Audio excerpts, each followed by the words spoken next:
Hello everyone and welcome to the Great Guitar Giveaway in association with Crimson Guitars and the Dorset Guitar Museum. What have we here, ho ho ho?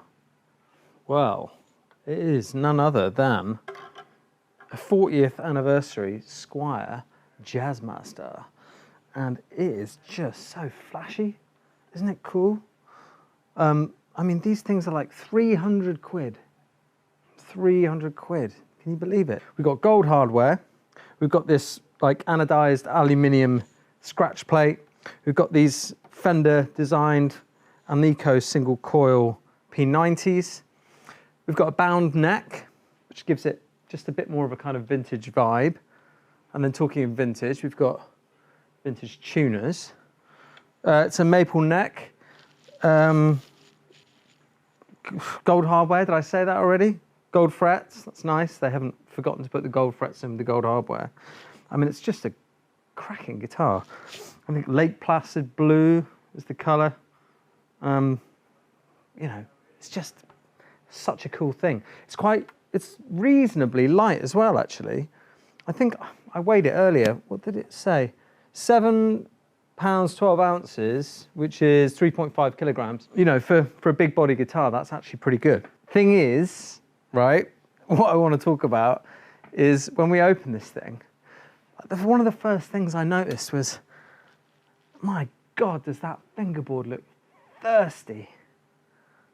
And I mean, look at it. It's like it's been drying out in a kiln. It's like parched. So I think we should just get it on the bench and get on with that. This guitar is up online. Great guitar giveaway. Could be yours. So get on the website and join in the fun and help support the Dorset Guitar Museum, which we all deserve. Ever been to a guitar museum? No, it's because there isn't one. There will be soon. Let's have a drink.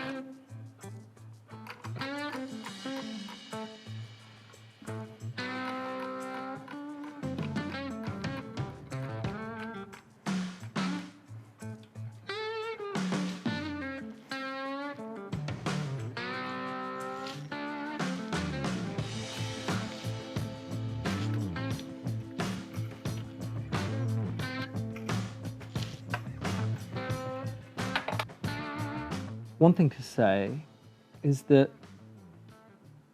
the fret ends are actually really well done on this guitar. Really sharp. Not sharp like on your fingers.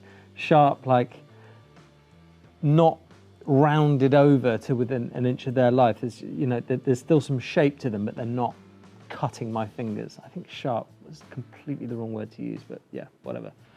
You know what I mean? They're tidy, is what I'm trying to say. There's some slight untidiness on some of the binding. And there's also kind of what looks like bits of glue on the fretboard. So before we give it a drink, I'm just going to scrape a bit of that glue off and just tidy up some of the binding. I'm not going to go crazy because it's actually not too bad at all. But yeah, let's just do that first. And then we are going to use some someone's nicked it from my bench.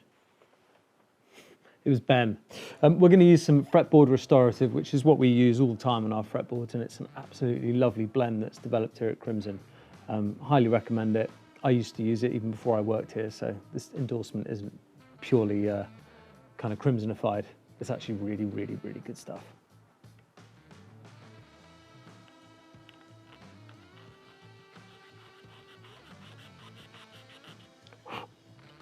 So just here is a bit of the glue that I was talking about.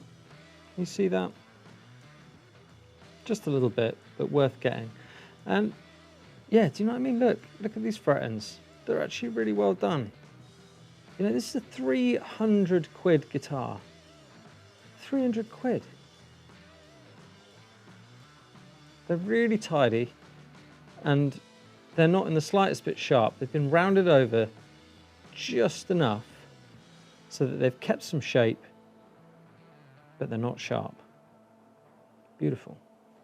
I find that from a 300 quid Squier to, you know, a nearly £2,000 Gibson, they all need a little bit of a clean up on the binding.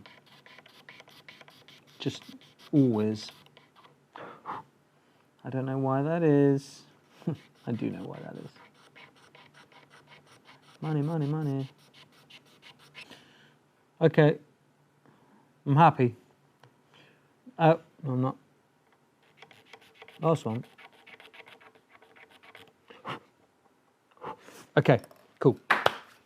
Now, should I mask up this neck? Nah, I think not. I think we'll be absolutely fine. I may just put a little bit around the neck pocket just in case you get any spillage, but do you know what? I don't think I will, because I don't think I need to. I've got control over my hands. Okay, let's see just how thirsty this thing really is. It's got some pretty lardy inlays in, so it's not taking as much as a normal fender would. But I mean, just, you can already see the colour coming back into this laurel. It's really, it's just going to be a completely different beast. It's starting to look like a finished guitar. It just didn't look finished, you know? You know? Now I'm going to let this soak in for a bit because I can see it's drinking it up. Of course it is. Of course it is. You would too if you've been in a kiln. Now it's only been a couple of minutes, but it has absolutely slurped it up. It's like Elaine from HR at Christmas party. It's just drank that down. So let's just give it a second treatment. Here you go, Elaine. One for the road, love.